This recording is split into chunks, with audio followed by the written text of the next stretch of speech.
मेरा देश मेरा ये वतन, शांति का उन्नति का प्यार का। सब्सक्राइब कीजिए और बेल आइकन को प्रेस कीजिए और ऑल पर क्लिक कीजिए। स्टूडेंट, सक्सेस इंस्टीट्यूट में आपका फिर से स्वागत है। आज हम लोग बात करेंगे क्लास 10 के विद्युत तथा विद्युत धारा के प्रभाव के चैप्टर के बारे में, जिसका अब हम लोग जान लेते हैं विद्युत किसे कहते हैं। विद्युत की खोज माइकल फैराडे 1831 में किए थे। उन्होंने परिभाषा दिया था कि विद्युत आवेशों की मौजूदगी और बहाव से जुड़े भौतिक परिघटनाओं के समुच्चय को विद्युत कहा जाता है। अर्थात इसे ना तो देखा जा सकता है न ही छुआ जा सकता है, केवल इसके प्रभाव के माध्यम से महसूस किया जा सकता है। जैसे इसके अंतर्गत आएंगे विद्युत चुंबकीय प्रेरण, विद्युत धारा तथा वैद्युत चुंबकीय तरंगों आदि। अब इन सब के बारे में हम लोग आगे डिस्कस करेंगे। आइए अब हम लोग बात करते हैं ऊर्जा के स्रोत। जैसे जब किसी वस्तु में कार्य करने की क्षमता होती है तो कहा जाता है कि वस्तु में ऊर्जा है, अर्थात कार्य करने की क्षमता को ऊर्जा कहते हैं। जैसे कोई मजदूर है तो वो सुबह से लेकर शाम तक कार्य करता है तो वो थक जाता है, मतलब उसकी ऊर्जा खत्म हो जाती है। फिर से वो कार्य करने की क्षमता को प्राप्त करने के लिए वो भोजन वगैरह लेता है तो उसके अंदर क्षमता आ जाती है, तो ऊर्जा मिल जाती है, तो उसके अंदर फिर से वही कार्य करने की क्षमता प्राप्त हो जाती है। ठीक उसी तरह मशीनों को भी, जैसे पेट्रोल, ईंधन और लकड़ी होती हैं, तो मशीनों को भी कार्य करने की क्षमता इन पेट्रोल, ईंधन, लकड़ी, इन सब चीज़ों से मिलती है। तभी मशीनों को भी कार्य करने की क्षमता को जो ऊर्जा मिलती है वो इन ईंधनों से मिलती है। तो उसी तरह होता है, जब किसी वस्तु में कार्य करने की क्षमता होती है तो कहा जाता है वस्तु में ऊर्जा है, तो वही कार्य करने की क्षमता को ऊर्जा कहते हैं, जिसका मात्रक जूल होता है। अब हम इसके आगे बात करेंगे विद्युत ऊर्जा के स्रोत। तो विद्युत ऊर्जा के स्रोत 4 प्रकार के हैं, जैसे विद्युत जनित्र, इलेक्ट्रिक डायनमो, विद्युत सेल, इलेक्ट्रिक सेल, प्रकाश विद्युत सेल, फोटो इलेक्ट्रिक सेल, ताप युग्म, थर्मोकपल। अब आगे हम लोग इसका डिस्कस करते हैं कैसे चेंज होता है। जैसे पहला है विद्युत जनित्र, जो डायनमो व विद्युत यंत्र है जो यांत्रिक ऊर्जा को विद्युत ऊर्जा में परिवर्तित करता है। डायनमो वो है जो इंजन के अगले भाग में लगा हुआ होता है, जो यांत्रिक ऊर्जा मतलब जो मशीनी ऊर्जा होती है। डायनमो का कार्य यही होता है कि मशीनी ऊर्जा को विद्युत ऊर्जा में वो परिवर्तित कर देता है, जिससे हमें मशीनी ऊर्जा को विद्युत ऊर्जा में हम प्राप्त कर लेते हैं। उसी को हम कहेंगे विद्युत जनित्र। अब सेकंड है विद्युत सेल। विद्युत सेल वह विद्युत प्रक्रम है जिसमें रासायनिक ऊर्जा को विद्युत ऊर्जा में परिवर्तित किया जाता है। विद्युत सेल वो है जैसे जो रासायनिक ऊर्जा होता है, जैसे कोई बैटरी है जो हम चार्ज करते हैं रासायनिक ऊर्जा के द्वारा, फिर उसको हम विद्युत ऊर्जा में परिवर्तित करते हैं अपने यूज़ के लिए, प्रयोग करने के लिए। तो विद्युत सेल इसी को कहते हैं जो रासायनिक ऊर्जा को विद्युत ऊर्जा में परिवर्तित किया जाता है। उदाहरण पे है शुष्क सेल, डैनियल सेल, सीसा संचायक सेल आदि। तीसरा है प्रकाश विद्युत सेल। वह विद्युत प्रक्रम है जो प्रकाश ऊर्जा को विद्युत ऊर्जा में परिवर्तित करता है, मतलब जो प्रकाश ऊर्जा को हम अपने प्रयोग करने के लिए विद्युत ऊर्जा में परिवर्तित करते हैं, जैसे सौर ऊर्जा से फिर चार्ज करके फिर हम विद्युत ऊर्जा में परिवर्तित करते हैं। तो ये हो गया प्रकाश विद्युत सेल। फोर्थ है, लास्ट है ताप युग्म। ताप युग्म वह विद्युत उपकरण है जिसमें 2 विभिन्न धातुएं जैसे एंटीमनी व विस्मत की छड़ों के सिरों को जोड़कर एक बंद परिपथ बनाते हैं तथा इस परिपथ की दोनों संधियों को भिन्न भिन्न तापों पर रखते हैं, जिससे परिपथ में एक विद्युत वाहक बल उत्पन्न हो जाता है एवं परिपथ में विद्युत धारा परिवाहित होने लगती है। इसी को ताप युग्म कहते हैं।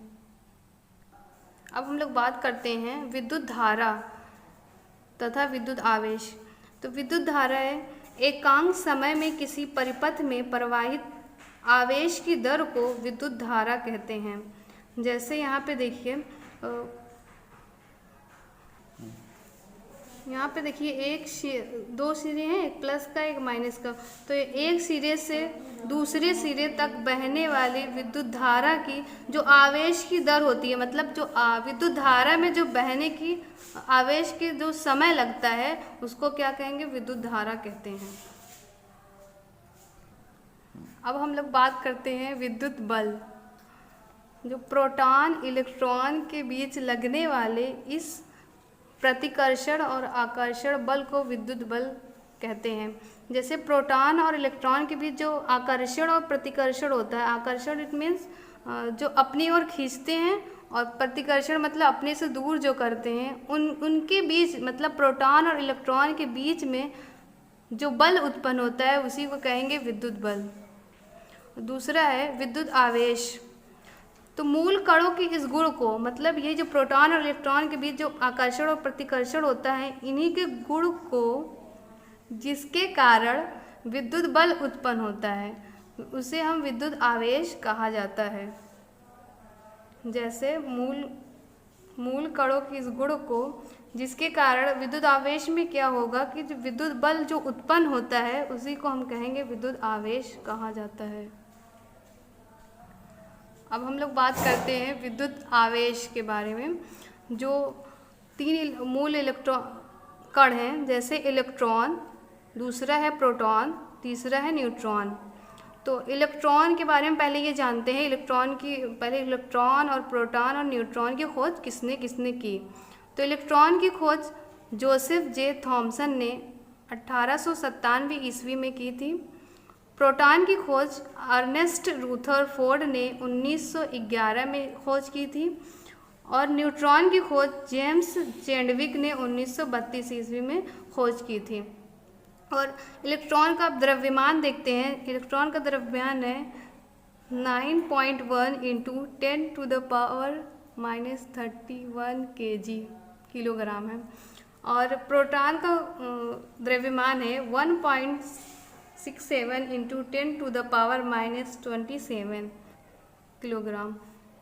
और न्यूट्रॉन की कोई द्रव्यमान बस यही है कि प्रोटॉन के द्रव्यमान के लगभग ये क्या होता है, बराबर होता है। तो अब इसके आगे हम लोग बात करते हैं विद्युत आवेश के प्रकार के बारे में।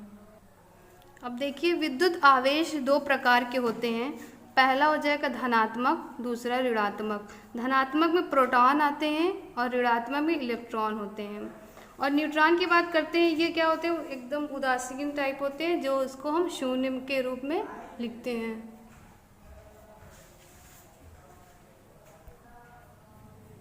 जैसे प्रोटॉन धनात्मक होगा प्लस, और इलेक्ट्रॉन ऋणात्मक है तो माइनस, और न्यूट्रॉन शून्य है तो शून्य।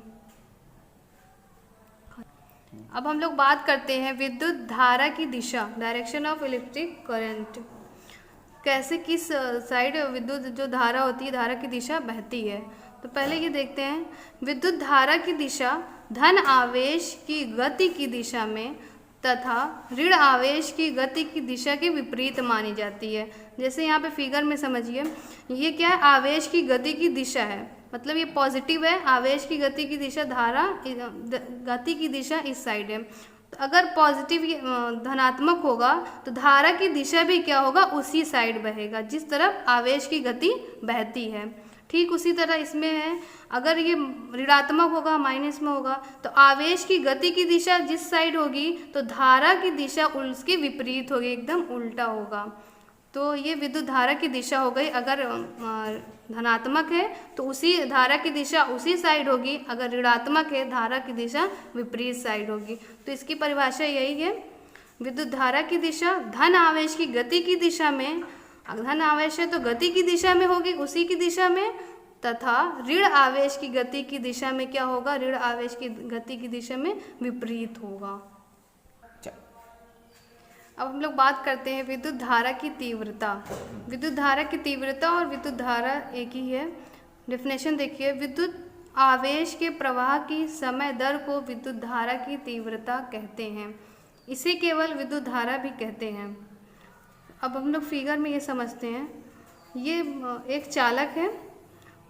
चालक मतलब जिसमें विद्युत धारा प्रवाहित किया जा सकता है। ये किसी भी चीज़ का हो सकता है, चाहे लोहे का हो, तांबे का हो, कोई भी चीज़ का जिसमें विद्युत धारा प्रवाहित की जा सकती है।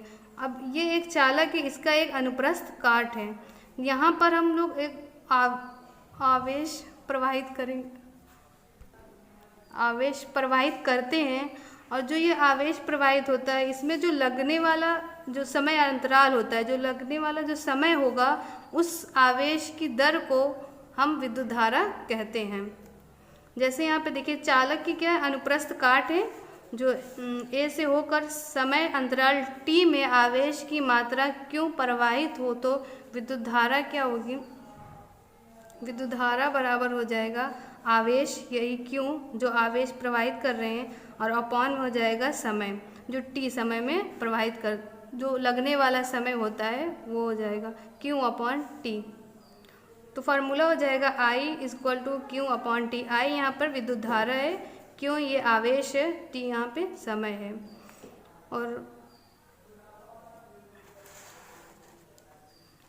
और इसी फार्मूला का ऐसे भी हो जाएगा, जैसे यहाँ पे आवेश पता करना है, फाइंड आउट करना है क्वेश्चन में कि आवेश क्या होगा, तो यही क्यों जो होगा इधर आ जाएगा, तो इक्वल टू क्या हो जाएगा आई इंटू टी।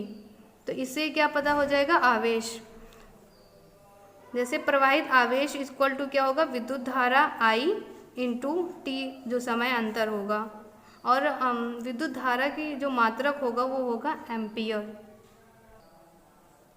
आइए हम लोग जो अभी ये फार्मूला बताए हैं विद्युत धारा का, जो आई इक्वल टू होगा क्यू अपॉन टी, और आवेश को पता करने के लिए Q equal to I upon T, इसी तरह समय अंतर भी पता कर लेंगे। तो इस बेसिस पे हम लोग को कुछ क्वेश्चन सॉल्व करते हैं ताकि आप लोगों को फार्मूला अच्छे से समझ में आ जाए। तो पहला क्वेश्चन है, एक चालक में 3.5 एम्पियर धारा प्रवाहित हो रही है, तो चालक से होकर 1 मिनट में कितना आवेश गुजरेगा। तो यहाँ पे धारा, पहले फॉर्मूला लिख लेते हैं,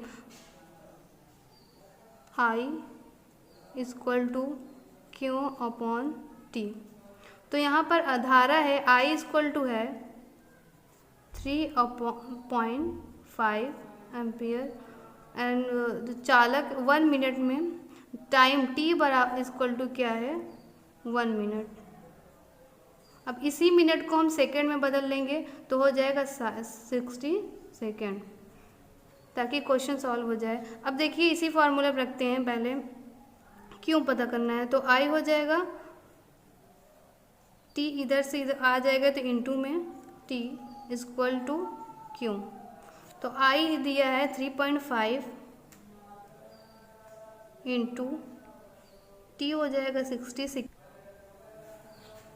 तो इक्वल टू हो जाएगा क्यू आवेश। अब इसका मल्टीप्लाई कर देंगे, हो जाएगा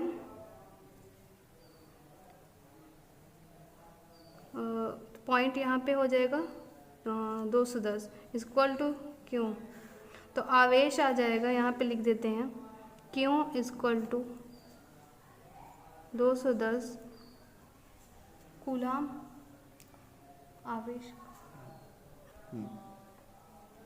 आंसर आएगा कूलाम में। तो इसका हो गया। एक बार और समझ लीजिए, जैसे ये एम्पियर है तो पहले धारा लिख लेते हैं I equal to 3.5 ampere, time दिया 1 मिनट, तो मिनट को हम लोग चेंज कर लेंगे सेकंड में। देन फार्मूला है विद्युत धारा I equal to Q upon T, तो पहले हम लोगों को फाइंड आउट करना है क्यू, तो इसका फार्मूला बना लेंगे पहले। क्यू यहाँ पे, तो आई टी इधर अपॉन में है तो इंटू हो जाएगा आई इंटू टी।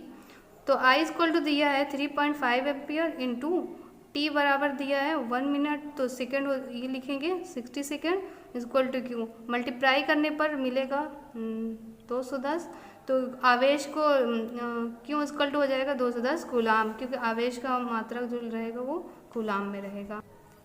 अब हम लोग दूसरे क्वेश्चन की बात करते हैं। क्वेश्चन क्या है, एक चालक में 3.2 एम्पियर धारा प्रवाहित हो रही है, 8 कूलाम आवेश चालक में गुजारने के लिए कितना समय लगेगा। अभी आगे हम लोग आवेश फाइंड आउट किए थे, अब इसमें क्या टाइम फाइंड आउट करेंगे।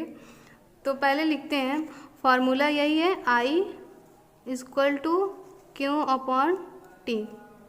तो टी पता करना है तो हो जाएगा, ये टी इस साइड आएगा, T equal to Q upon I. Formula यही हमारा है समय पता करने के लिए। अब देखिए यहाँ पर एक चालक में दिया है 3.2 एम्पियर धारा, तो आई इक्वल टू हो जाएगा 3.2 एम्पियर, और आवेश है मतलब क्यू इक्वल टू है 8 कूलाम। अब ये इसी फॉर्मूला पर लिखते हैं, जैसे टी इक्वल टू आवेश है 8 अपॉन 3.2 आई है। अब ये पॉइंट है तो पॉइंट को हटाने के लिए हम क्या करेंगे, 10 से ऊपर मल्टीप्लाई कर देंगे और 10 से यहाँ पे भी मल्टीप्लाई कर देंगे, तो आएगा 10 इसमें करेंगे तो हो जाएगा 80, और इसमें मल्टीप्लाई करेंगे तो हो जाएगा 32।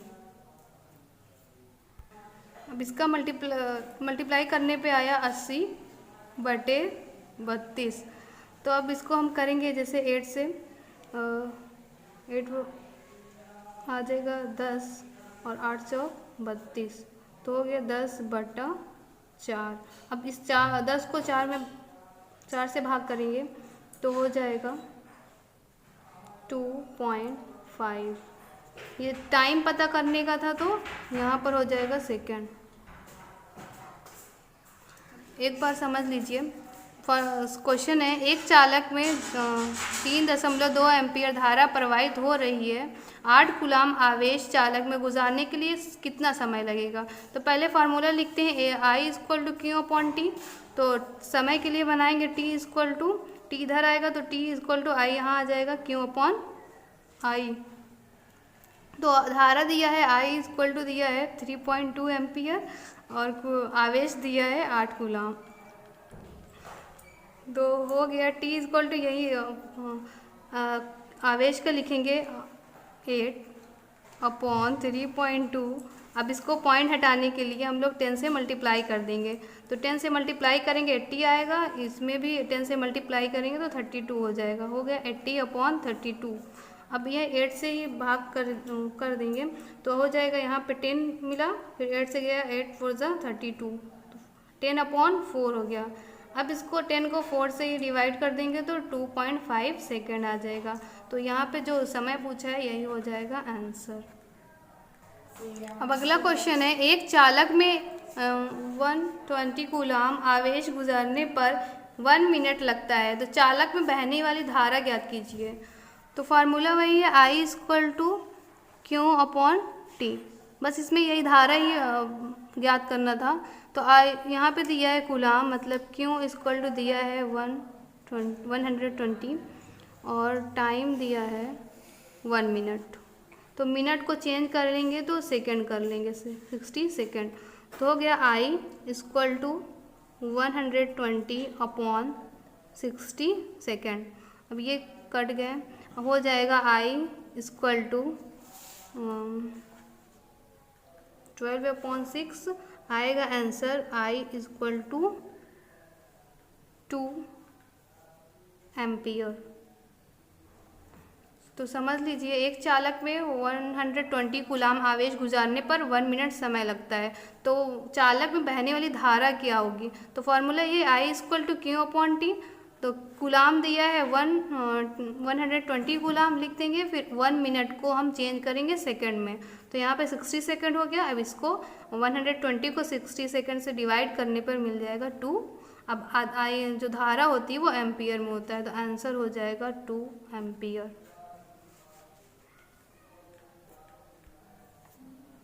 अब ये आज की वीडियो कंप्लीट हो गई। आप लोग इसको ज़रूर ध्यान से पढ़ लीजिएगा और लिख लीजिएगा, और जो ना समझ में आए कमेंट बॉक्स में पूछिएगा, आपको रिप्लाई ज़रूर मिलेगा। और वीडियो अच्छी लगी है तो प्लीज़ लाइक कीजिए।